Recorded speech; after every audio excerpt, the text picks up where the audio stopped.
وہ جہنمی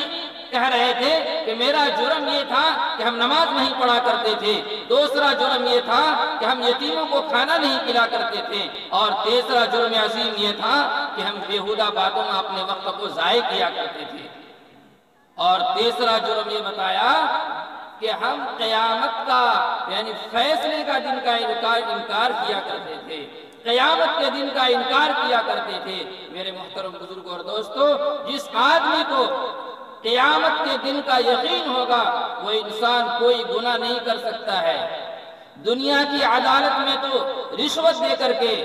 کسی کی پیروی کر کے آپ اپنی جان بخشی کرا سکتے ہیں، لیکن قیامت کے میدان میں جب اللہ کی عدالت سامنے ہوگی، سارے دنیا کے لوگ وہاں موجود ہوں گے، وہاں کسی کا کوئی رشوت نہیں چلے گا، وہاں کسی کی کوئی پیروی نہیں چلے گی، دودھ کا دودھ اور پانی کا پانی حساب کیا جائے گا۔ کہا کہ ہم قیامت کا دن کا انکار کیا کرتے تھے۔ اس لیے میرے محترم بزرگ اور دوستو، مختصراً آپ حضرات سے میری گزارش ہے کہ ہم اور آپ 5 وقت نماز کا اہتمام کریں۔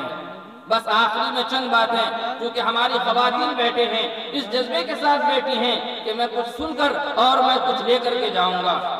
میری خواتین ماں اور بہنیں، آپ 5 بات کو نوٹ کر لیں۔ اگر ان 5 نمبر پر اگر آپ نے عمل کر لیا، بہت آسان ہے آپ کے لیے،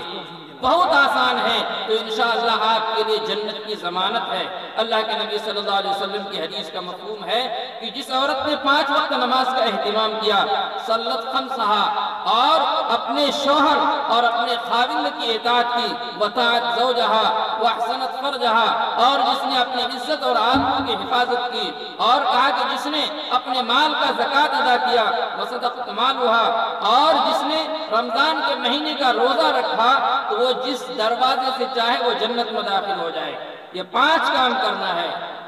اپنی عزت اور آبرو کی حفاظت کرنی ہے،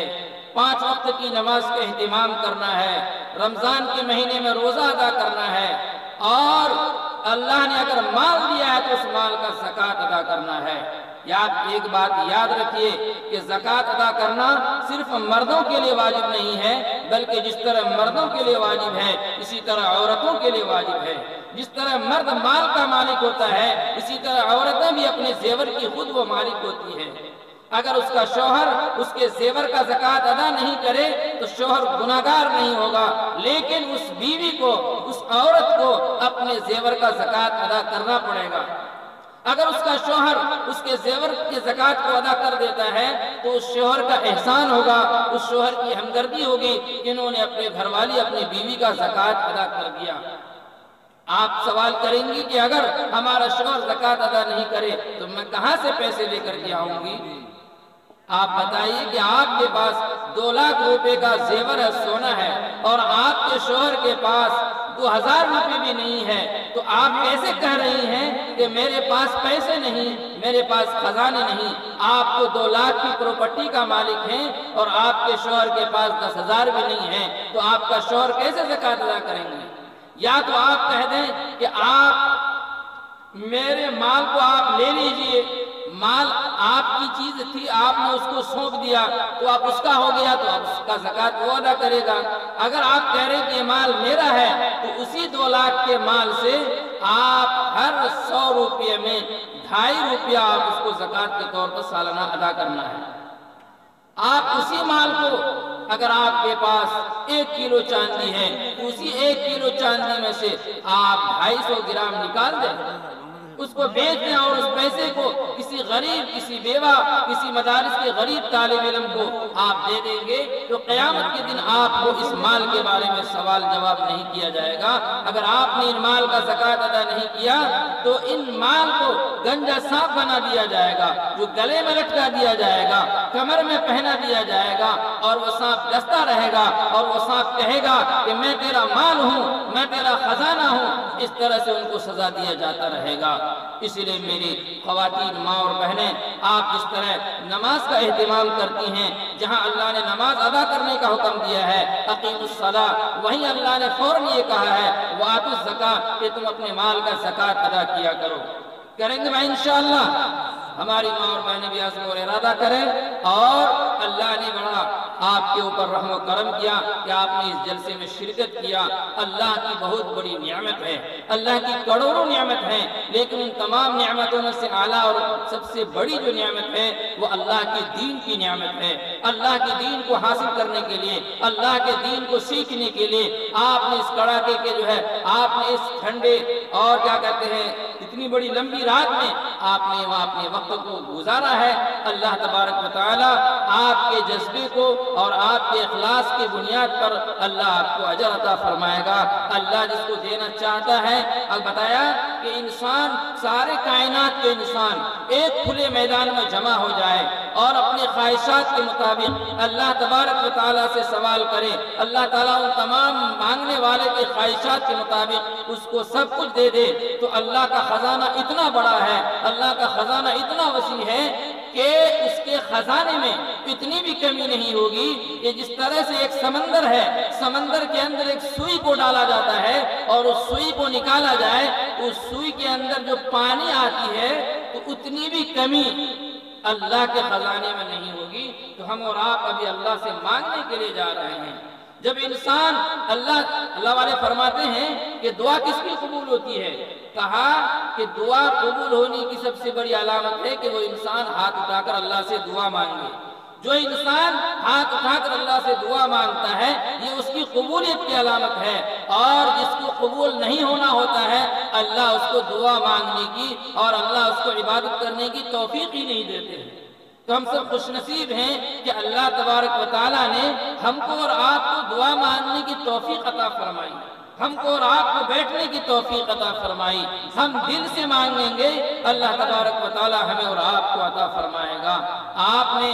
بہت سارے بیانات سنے، ایک انسان آتا ہے جلسہ دیکھنے کے لیے، ایک انسان آتا ہے سننے کے لیے، اور ایک انسان آتا ہے عمل کرنے کے لیے۔ تو دو طرح کا انسان تو وہ بیکار ہو جائے گا، سن گیا اور ادھر سے چلا گیا، دیکھ لیا اور چلا گیا، لیکن جو انسان عمل کرنے کی نیت سے آیا اور عمل کر کے لے کے گیا تو وہ انسان کامیاب ہے۔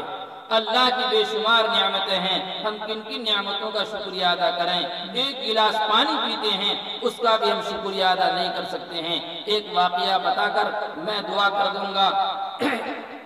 بادشاہ ہارون رشید بہت بڑا بادشاہ گزرا ہے، اس کا ایک وزیر تھا بہلول، کسی سفر میں جا رہا تھا، لاؤ لشکر ساتھ میں تھا، راستہ چلتے چلتے اس کا جو ہے پانی ختم ہو گیا، تو اس کا ہارون رشید جو بادشاہ تھا انہوں نے بہلول سے کہا کہ ایک گلاس پانی لے کے آؤ، مجھے پیاس لگی ہے۔ تو جو ہے فوراً بہلول نے اس کا ہاتھ روک لیا، کہا کہ میرا چند سوال ہے، آپ ان سوال کے پہلے جواب دے دیں، اس کے بعد آپ پانی پئیں گے۔ کہا کہ کیا سوال ہے؟ کہا کہ حضرت اگر آپ کو یہ ایک گلاس پانی نہ ملے تو ایک گلاس پانی لینے کے لیے آپ کیا قربان کر سکتے ہیں؟ تو ہارون رشید بادشاہ نے کہا کہ اگر ایک گلاس پانی نہ ملے اور ملنے کی کوئی شکل نہ ہو تو میں ایک گلاس پانی پینے کے لیے میں آدھی بادشاہت کو ختم کر دوں گا۔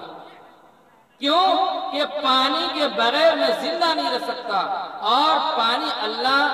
نے ہمیں عطا فرمایا ہے، اور اگر ملنے کی شکل نہ ہو تو چاہے ہماری آدھی بادشاہت ختم ہو جائے پھر بھی میں پانی پی کے رہوں گا۔ کہا کہ ٹھیک ہے، آپ نے پانی پی لیا۔ پانی پینے کے بعد اگر پانی اندر سے باہر نہ نکلے تو آپ کیا کریں گے؟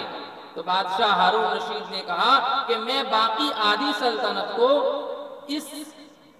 یعنی پانی کو اندر سے باہر نکالنے کے لیے میں خرچ کر سکتا ہوں۔ آپ نے سنا کہ ایک گلاس پانی جو ہم پیتے ہیں یہ اندر جانے اور باہر نکالنے میں پوری بادشاہت ختم ہو جاتی ہے، پھر بھی انسان کے لیے ناکافی ہے۔ تو ہم روزانہ اللہ کی کتنی نعمتوں کو استعمال کرتے ہیں، کتنے انواع و اقسام کی نعمتوں کو کھاتے ہیں۔ ان نعمتوں کے استعمال کرنے کا کیا تقاضا ہونا چاہیے کہ ہم اللہ کی عبادت اور بندگی کریں۔ وما خلقت الجن والانس الا ليعبدون، اسی لیے اللہ نے کہا کہ ہم نے انسانوں اور جناتوں کو اپنی عبادت اور بندگی کے لیے پیدا کیا ہے۔ ہمارا اور آپ کا دنیا میں کوئی کمال نہیں ہے۔ یہ ہاتھ جو ہل رہا ہے اللہ کی طاقت سے ہل رہا ہے، زبان جو بول رہا ہے اللہ کی طاقت سے بول رہا ہے، جسم جو حرکت میں ہے اللہ کی طاقت سے حرکت میں ہے، جس زمین میں چلتے ہیں یہ زمین اللہ کی بنائی ہوئی ہے، یہ جو آسمان ہے آسمان اللہ کا بنا ہوا ہے، یہ جو آپ انسان کا بنا ہوا جو شامیانہ دیکھتے ہیں جو نظر آ رہا ہے، آپ ذرا اس کو غور کیجئے، اس کے اندر آپ کو کتنے سارے عیوب نظر آئیں گے، بے شمار عیوب ہیں، لیکن اس زمین و آسمان کا بنانے والا اللہ کو دیکھیے کہ اللہ نے جو آسمان کو بنایا بغیر کسی کھوٹے کھمبے کو بنایا، کیا ہم کو اور آپ کو اس آسمان کے اندر کوئی عیب نظر آتا ہے؟ الذی خلق سبع سماوات طباقا ما تری فی خلق الرحمن من تفاوت، کہ جس اللہ نے 7 طبق زمین اور آسمان بنائے، تم ذرا اس کو غور سے دیکھو، کیا اس کے اندر کوئی کمی نظر آتی ہے؟ ایک بار نہیں، 2 بار نہیں، 1000 بار اپنی آنکھوں کو جو ہے اس میں نظر دوڑاؤ، تمہیں کوئی کمی نظر نہیں آئے گی۔ هل ترى من فطور ثم ارجع البصر كرتين ينقلب اليك البصر خاسئا وهو حسير، تمہاری نظریں عاجز ہو کر زمین میں لوٹ آئے گی، لیکن تم اس کے اندر کوئی کمی نہیں نظر آئے گی۔ یہ اللہ کی طاقت، یہ اللہ کی قدرت، اللہ اگر چاہے تو ہمیں گونگا بنا دے، کوئی بولنے والا نہیں بنا سکتا ہے، اگر اللہ چاہے تو بہرا بنا دے، کوئی ہمیں سننے کی طاقت نہیں دے سکتا ہے۔ جب ساری چیز اللہ کی دی ہوئی ہے تو ہم عبادت کس کی کریں گے؟ ہمیں یہ تقاضا ہے کہ جب ساری چیز اللہ کی دی ہوئی ہے تو ہم عبادت بھی اللہ ہی سے کریں گے، جب ساری چیز کا مالک اللہ ہی ہے تو ہم سوال بھی اللہ ہی سے کریں گے، جب جنت اور جہنم کا مالک اللہ ہی ہے تو ہم اللہ ہی سے ڈریں گے، ہم اللہ ہی سے جنت کا سوال کریں گے، ہم اللہ ہی سے جہنم کا سوال کریں گے۔ میری ماں اور بہنیں، اللہ نے آپ کو قبول کیا، آپ اس سرزمین کے اندر بیٹھی ہیں، آپ دعا کریں اور آپ یہ عزم اور ارادہ کریں کہ ہم نے جو باتیں سنی ہیں، جن علماء کرام سے سنی ہیں، ہم ان باتوں کو ضرور عمل کریں گے، اپنی اولاد کو دیندار بنائیں گے، اپنی اولاد کو متقی اور پرہیزگار بنائیں گے۔ اگر آپ چاہتے ہیں کہ میرا اولاد دیندار ہو، میرا اولاد ولی کامل ہو، تو آپ کو یہ کام کرنا پڑے گا کہ آپ کو اللہ کے حکم کے مطابق زندگی گزارنی ہوگی، آپ کے اندر شرم اور حیا لانی پڑے گی، آپ کے اندر جو ہے اللہ کا خوف اور خشیت پیدا کرنا پڑے گا۔ ان تمام چیزوں کو جب آپ عمل کریں گے تو آپ کا اولاد بھی انشاءاللہ دیندار بنے گا، خدمت گزار